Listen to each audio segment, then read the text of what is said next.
여호와여, 아침에 주께서 나의 소리를 들으시리니 아침에 내가 주께 기도하고 바라리이다. 여호와여, 나의 말에 귀를 기울이시사 나의 심정을 헤아려 주소서. 나의 왕 나의 하나님이여, 내가 부르짖는 소리를 들으시오. 우리 주께 기도하며 오늘도 하나님을 경외함으로 하나님을 성전을 향하여 예배하리이다. 우리 주님의 인도, 하나님의 길을 우리 앞에 곧게 하여 주시기를 간절히 원하며 우리 주 예수님 이름으로 감사하며 기도하옵나이다. 아멘. 어제는 아주 민망한 전화를 한 통화 받고 하나님 앞에 회개도 하고 선교사님한테 사과도 드렸습니다. 우리 교회 홈페이지에 우리가 직접 후원하지 않는 선교사님 이름이 올라가 있는 거예요. 이분이 그걸 보고 확인하고 저한테 전화를 했어요. 정말 당황스럽더라고요.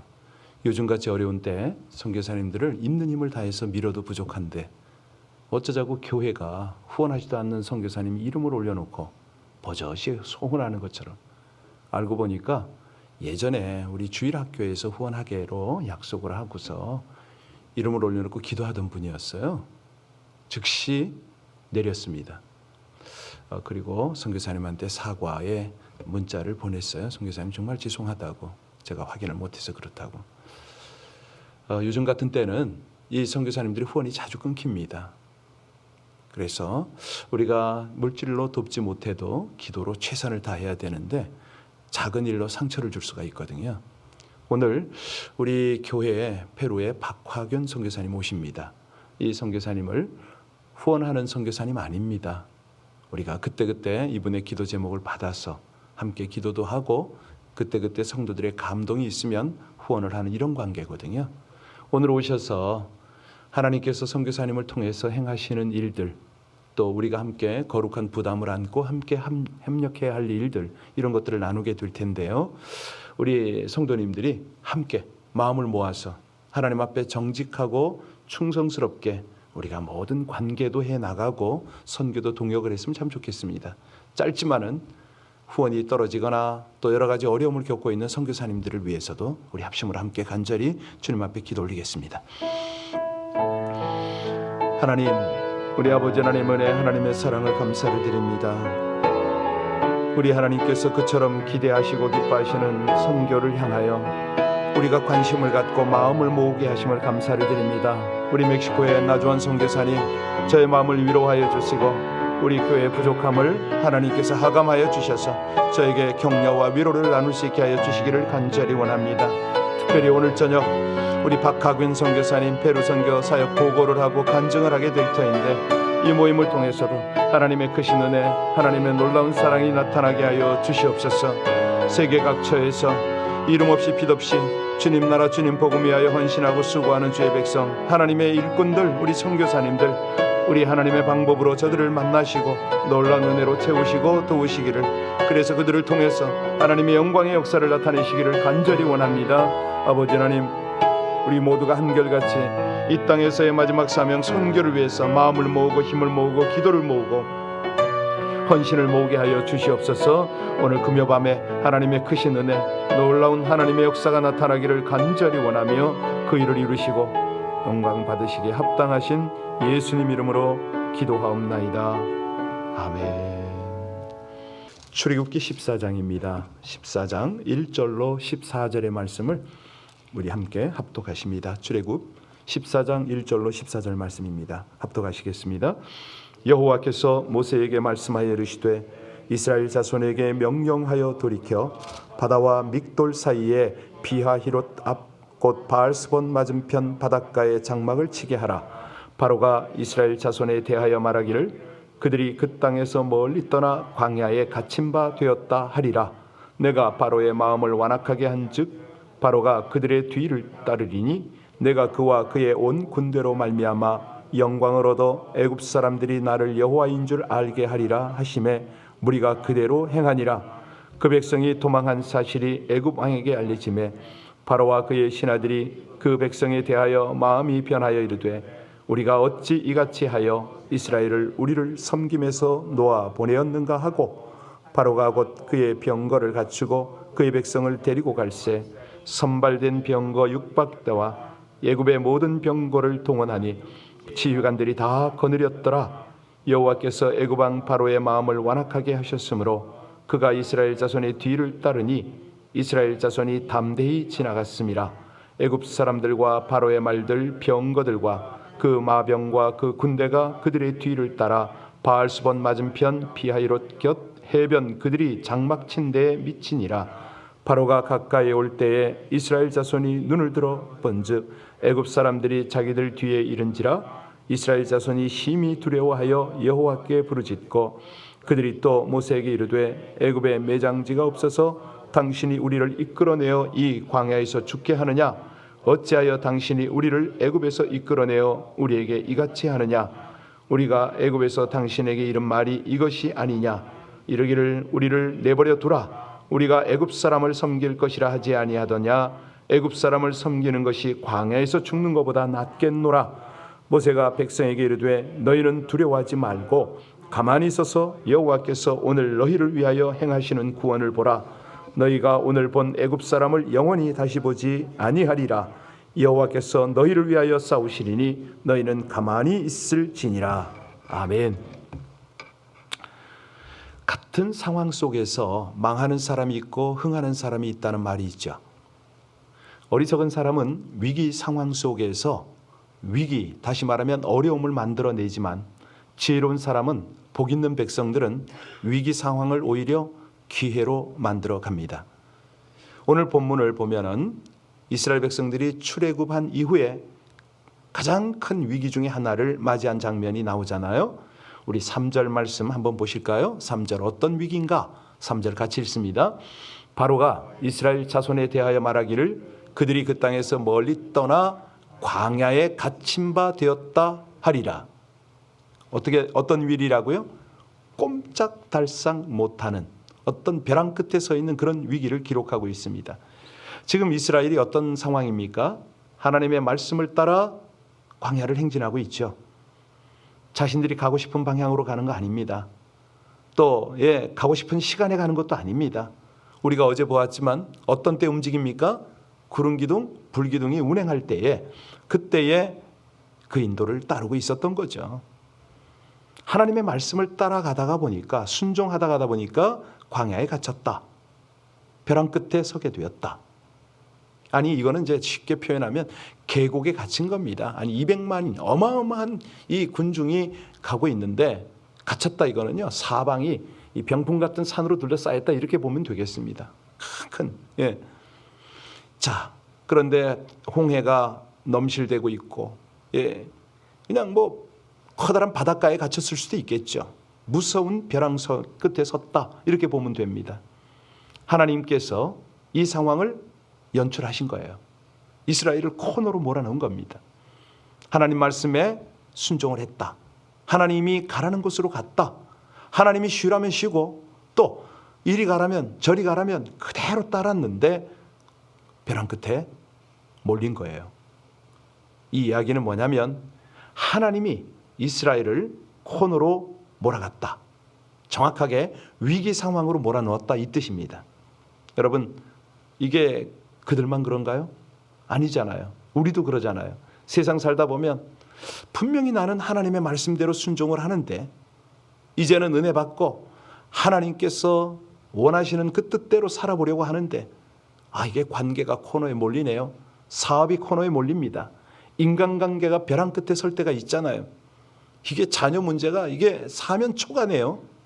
이럴 때 어떻게 할 거냐? 여러분 오늘 제 본문의 주제가 이거거든요. 우리가 인생 살다 보면 벼랑 끝에 서는 그런 경험을 할 때가 있습니다.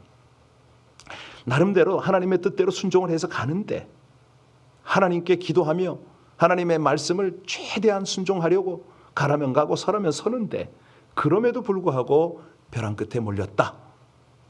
여러분 이럴 때 우리가 뭘 믿어야 됩니까? 물론 하나님을 믿죠. 그런데 하나님을 믿으면서 동시에 믿어야 할 것이 있는데 그게 뭐라고요? 여기에는 숨겨진 하나님의 뜻이 있다. 이걸 믿는 거죠. 3절 다시 한번 보세요. 여기 뭐라고 그랬습니까? 바로가 듣고 뭐라 그러는고 하니 이스라엘을 억지로 내보냈잖아요. 10가지 재앙 때문에 막다른 골목에 몰려서 할 수 없이 내보낸 거 아닙니까? 왕으로서 자존심 엄청 상해 있었죠. 그런데 딱 들리는 소식이 이스라엘이 코너에 몰렸다고 하니까 그는 어찌 행동할까요? 작전을 세우겠죠.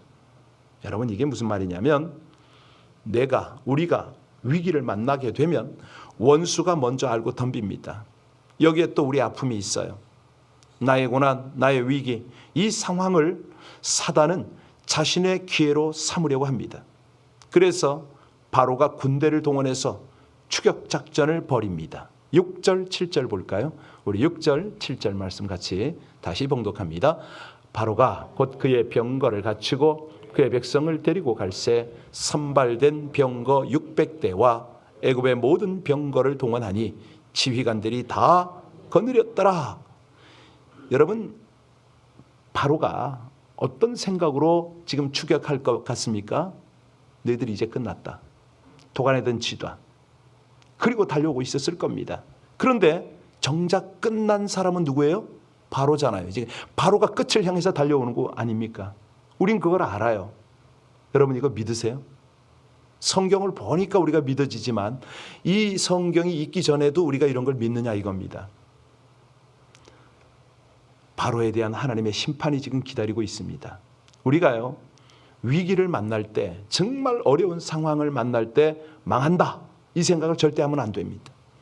하나님은 당신의 백성들이 고난 때문에 망하기를 원치 않습니다. 어떤 위기 상황에 직면했다 할지라도 분명히 하나님의 뜻대로 살아왔다고 하면 이거는 사단이 박살날 기회인 거죠. 예, 이게 성경의 답이 아닙니까? 자, 내가 당하는 위기의 목적이 뭐냐? 4절 볼까요? 4절 같이 봉독합니다. 자, 우리가 위기를 당할 때 그 목적이 뭐냐? 같이 읽습니다. 내가 바로의 마음을 완악하게 한즉 바로가 그들의 뒤를 따르리니 내가 그와 그의 온 군대로 말미암아 영광을 얻어 애굽 사람들이 나를 여호와인 줄 알게 하리라 하시매 무리가 그대로 행하니라. 목적이 뭐죠? 하나님이 하나님 되시겠다, 이게 목적 아닙니까? 하나님의 영광이에요. 나 여호와 하나님인 줄 알게 하겠다. 이게 바로 우리가 위기를 당하는 목적이다 이거죠.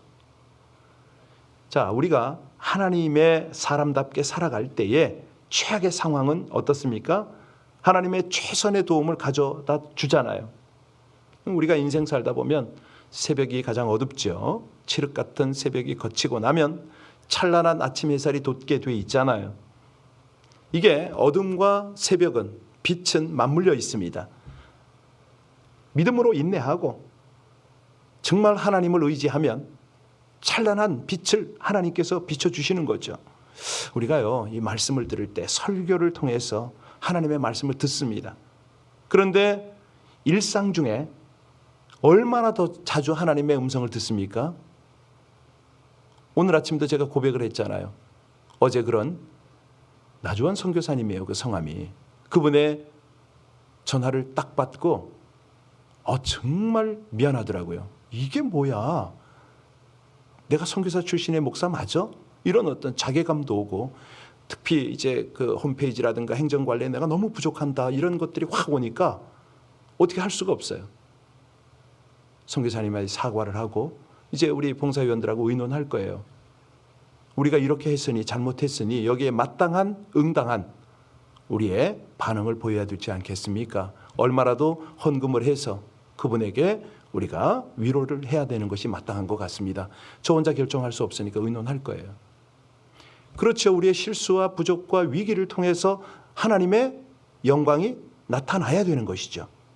여러분, 위기 상황은요, 해답을 이렇게 이어가야 합니다. 그러니까 하나님께서 원하시는 건 뭐냐면 어려운 상황에서 건설적 기회를 삼는 거죠. 모든 사람들이 장애물이고 실수고 이거는 지탄의 대상이다, 이럴 때 우리는 오히려 그거를 디딤돌로 알고 세워나가는 거죠. 세상 사람들은요, 위기 상황 속에서 망한다고 생각을 하지만은 아닙니다. 우리는 축복의 기회로 삼고 연합의 기회로 삼고 오히려 하나님을 더 영화롭게 하는 그런 기회로 삼는 거죠. 노련한 뱃사공 보십니까? 이 노련한 뱃사공들은요, 바람 불고 풍랑 일잖아요. 그럴 때 파도를 탑니다. 이 돛을 잘 잡으면 되거든요. 뭐라고 그러나요? 하여튼 키를 잘 잡으면 됩니다. 그런데 어리석은 이스라엘 백성들은 10절에 보니까 이 위기를 어떻게 응답합니까? 10절 같이 봅니다. 10절 말씀. 바로가 가까이 올 때 이스라엘 자손이 눈을 들어본즉 애굽 사람들이 자기들 뒤에 이른지라 이스라엘 자손이 심히 두려워하여 여호와께 부르짖고. 여러분, 나라가 어렵고 사회적 지위를 잃었을 때, 물질적 실패를 경험했을 때, 가정적인 불행이 찾아올 때, 질병이나 사고를 만났을 때, 인간의 힘으로 이러지도 저러지도 못하는 때, 막다른 골목에 들어갈 때요, 세상 사람들이 반응하는 건 뭐죠? 심히 두려워합니다. 원망합니다. 불평합니다. 이게 도대체 왜 이러냐고. 여러분, 그 심리학 공부를 해보면요, 인간의 마음속에는 포피아라고 하는 것, 두려운 감정이 75가지나 된다고 하더라고요. 그러니까 이 두려운 감정은 뭐냐면 괜히 불안해하고 근심하고 염려하고 이제 이런 것들이 이제 여러 가지 병의 원인이 된다고도 하던데, 심장질환, 뭐 이런 정신질환 원인이 된다는 거죠. 사실 우리가 마귀에게 포커스를 하면, 그러니까 뭐 안 되는 일, 실수한 일, 여기에 자꾸 우리가 집착을 하면요, 두려워요. 이 사단이요, 우리를 그냥 재미나게 가지고 노는 거죠. 그럴 때 어떻게 해야 됩니까? 다른 거 없습니다. 딱 엎드리는 겁니다. 하나님 앞에 엎드리면 돼요. 우리가 하나님 앞에 딱 무릎 꿇을 때 가장 먼저 어떤 일이 벌어지는지 아세요? 이 사단이요, 우리를 공격하다 기가 팍 꺾여요. 그리고 우리는 거기서 하나님의 말씀을 들고 일어나는 거죠. 그러면 사단은 물러가게 돼 있습니다. 이것이 바로 이 위기 상황에서 가장 먼저 버릴 거예요. 두려움을 먼저 버려야 됩니다. 두려움의 감정을 빨리 버리는 거죠. 사실요, 이 두려움을 갖고 있으면 사람이 어찌 됩니까? 초라해져요. 비굴해져요. 사태를 직시하고 정면으로 받아들이는 이 담대한 결단, 이게 필요하잖아요. 사실 우리가 그리스도인들이요, 이런 부분에 있어서는 확실해야 되거든요. 문제를 맞닥뜨렸을 때 피하려고 하면 안 되죠. 두려워서 도망하고 두려워서 뭐 사람에게 책임을 전가, 아닙니다. 그런 거. 두려움이 생기면 모든 생각이 부정적으로 바뀌잖아요. 만사를 회피하고 싶어요. 밥하기 귀찮고 빨래하기도 귀찮고 예배 가기도 귀찮고, 아니 심지어는요, 뭐 이렇게 TV 보는 것조차도 귀찮아요. 다시 말하면 귀한 것이 하나도 없다는 거죠.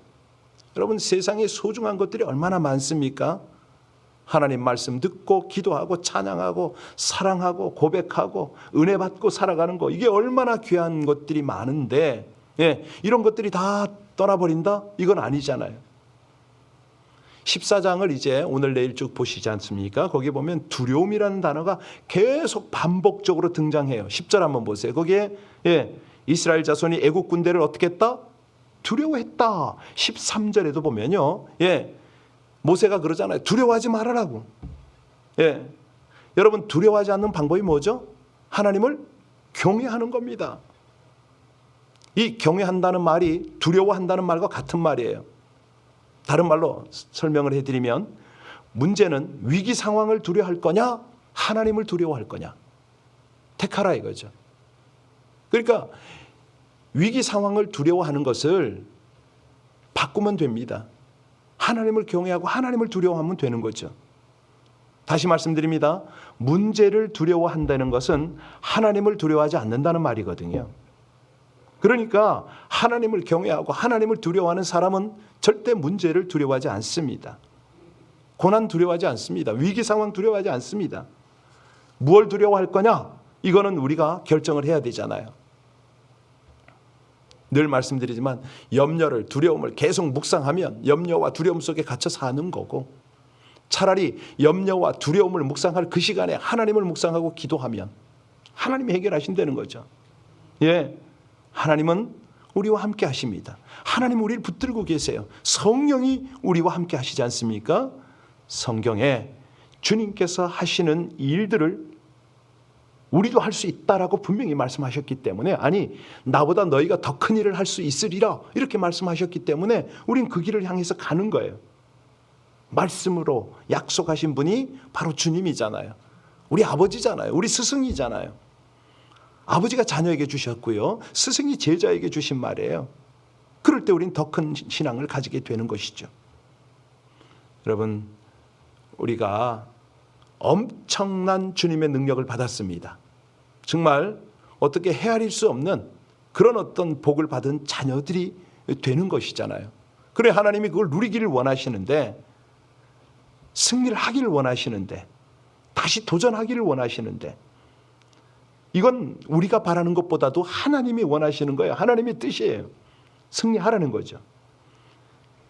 우리가 위기 상황에 부딪힐 때 이스라엘 백성처럼 이렇게 중심을 잃어버리고 비틀거리고 쓰러질 때가 많습니다. 그때마다 우리 하나님께서 뭘 원하신다고요? 말씀에 뿌리 박아라. 예수님의 손을 붙들어라. 교회를 꽉 붙들어라. 믿음을 붙들어라. 아니 성령께 붙들림 바 되고 있으면 중심을 잃어버리지 않는다는 거죠. 자, 이 두려워하는 말을, 이 위기 상황에서 두려움을 버리지 못하면 11절 12절 보세요. 원망과 불평으로 금방 발전합니다. 11절 12절 같이 봉독합니다. 그들이 또 모세에게 이르되 애굽에 매장지가 없어서 당신이 우리를 이끌어내어 이 광야에서 죽게 하느냐? 어찌하여 당신이 우리를 애굽에서 이끌어내어 우리에게 이같이 하느냐? 우리가 애굽에서 당신에게 이른 말이 이것이 아니냐? 이르기를 우리를 내버려 두랴. 우리가 애굽 사람을 섬길 것이라 하지 않더냐? 애굽 사람을 섬기는 것이 광야에서 죽는 것보다. 여러분, 사람은 언제 알아봅니까? 위기 상황에서 알아봐요. 막다른 골목에 갖다 놓으면 그 사람 알 수가 있어요. 사람이 운동을 해보면 그 사람 알 수 있다고 그러잖아요. 우리 믿음의 사람은 정말 하나님의 종은 어떤 때 알아보느냐? 위기 상황에서 알아보는 거죠. 막다른 골목에 갖다 놓으면 그 사람의 믿음의 수준을 알고요, 그 사람의 어떤 인성과 영성을 알 수가 있어요. 한결같아요. 오늘 모세와 이스라엘 백성들이 다른 점이 뭡니까? 모세는 끝까지 전능하신 하나님의 이름을 부릅니다. 한눈을 안 팔아요. 초점을 놓치지 않아요. 내 백성을 살려주옵소서. 마지막에는 어떤 기도를 하는고 하니, 하나님 생명책에서 내 이름을 제하여 버리는 바 되는 그런 한이 있더라도 이 백성만 살려주시면 됩니다. 제가 그 길을 선택하겠습니다. 이게 모세거든요. 사도 바울도 그러잖아요. 내가 저주를 받을지라도 내 동족을 구원할 수 있는 길이 있다고 한다면 하나님 그 길을 제가 선택하게 해 주십시오. 사무엘은요, 제 동족을 위해서 일평생, 아니 하나님을 위해서 일평생 기도하는 죄를, 기도 쉬는 죄를 범치 않겠습니다. 다시 말씀드립니다. 위기 상황에서 뭘 버리라고요? 두려움 뽑아 버리세요. 문제를 두려워하는 사람은 하나님을 경외하지 않는 사람입니다. 문제를 회피하는 사람들, 하나님을 경외하지 않는 사람이에요. 말씀에 뿌리 박고 예수님 손 딱 붙들고 교회를 붙들고 믿음을 붙들으라는 거죠. 자, 내가 당하는 위기의 목적이 뭐라고 그랬습니까? 우리 4절 다시 읽어야 됩니다. 4절 읽고 마치겠습니다. 4절 다시 돌아가서 본문 4절 같이 봉독합니다. 내가 바로의 마음을 완악하게 한즉 바로가 그들의 뒤를 따르리니 내가 그와 그의 온 군대로 말미암아 영광을 얻어 애굽 사람들이 나를 여호와인 줄 알게 하리라 하심에 무리가 그대로 목적이 뭐죠? 오직 그렇습니다. 하나님의 영광, 하나님의 영광. 내가 여호와 하나님인 줄 알게 하리라. 이게 우리에게 허락되어진 위기의 목적입니다. 하나님의 영광을 가리는 모든 것들은 우린 버리면 됩니다. 나머지는 하나님이 책임을 지시는 거죠. 하나님의 사람들에게 있어서 최악의 상황은 하나님의 최선의 도움을 가져다 줍니다. 기도하시겠습니다. 시련과 위기로 두려움이 몰려올수록 어려운 상황을 두려워할 것이 아니라 전능하신 하나님을 경외하고 두려워함으로 우리 속에 잘못된 감정들을 제거하게 하여 주시옵소서. 시련과 위기의 때 그 이유를 찾고 원망하고 회피하려는 마음을 그치고 버리고 하나님의 선하신 뜻을 구하고 따르려는 자세로 주를 바라보게 하여 주시옵소서. 구원을 약속하신 하나님의 말씀을 취하고 빛과 능력으로 모든 두려움을 제거하고 하나님이 계획하신 놀라운 섭리와 역사를 깨닫고 동참하게 하여 주시옵소서.